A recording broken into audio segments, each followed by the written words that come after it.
Welcome everybody, Marcus Stone here. In this video you will learn how you can save to gallery your video in VivaVideo.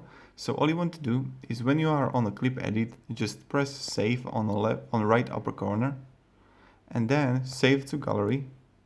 And you can go normal for 180p or HD, but you need the VIP for that. So I'm going to click normal, exporting, and voila, and then we got it. Opa. I go to the gallery.